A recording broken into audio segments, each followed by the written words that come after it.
अस्सलामु अलैकुम वरहमतुल्लाहि वबरकातुहू। नाज़रीन, हमारा आज का सबक हमारे उन भाइयों के लिए है जिनको कुरान मजीद के अल्फाज बिल्कुल सही तरीके से अदा करने नहीं आते। तो हमने ये तरीका ख़ास अपने उन भाइयों के लिए इख्तियार किया है। तो चलें शुरू करते हैं। अऊज़ु बिल्लाहि मिनश शैतानिर रजीम। बिस्मिल्लाहिर रहमानिर रहीम।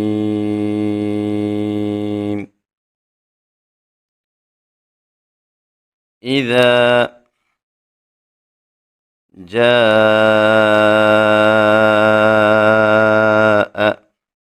यहाँ पे हम इसको खींच के पढ़ेंगे, यानी मद करके पढ़ेंगे। नस्रुल्लाहि वल फत्ह, वल फत्ह जब इसके ऊपर वक़फ़ करना है तो फिर इसकी हा को खूब वाज़े करेंगे। वरअयतन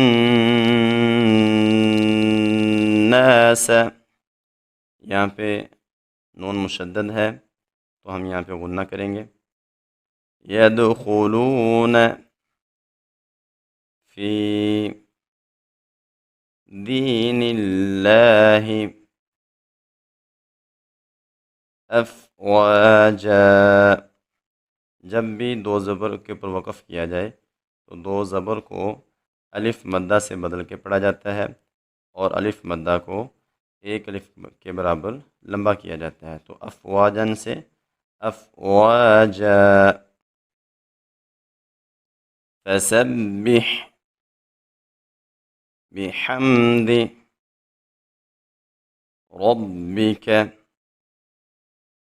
वस्तग़फिर, वस्तग़फिरहु के ऊपर जब वक़्फ़ करना है तो इसकी ये जो सी हा है ना, इसको वाज़े करेंगे। वस्तग़फिर इन्नहु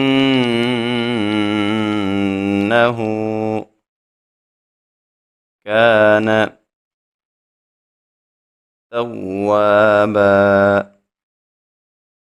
सदक़ल्लाहुल अज़ीम। नाज़रीन, ये था हमारा आज का सबक। मिलते हैं इंशाअल्लाह अपने अगले सबक के अंदर। तब तक इजाज़त दीजिए। अल्लाह हाफ़िज़। अस्सलामु अलैकुम वरहमतुल्लाहि वबरकातुहू।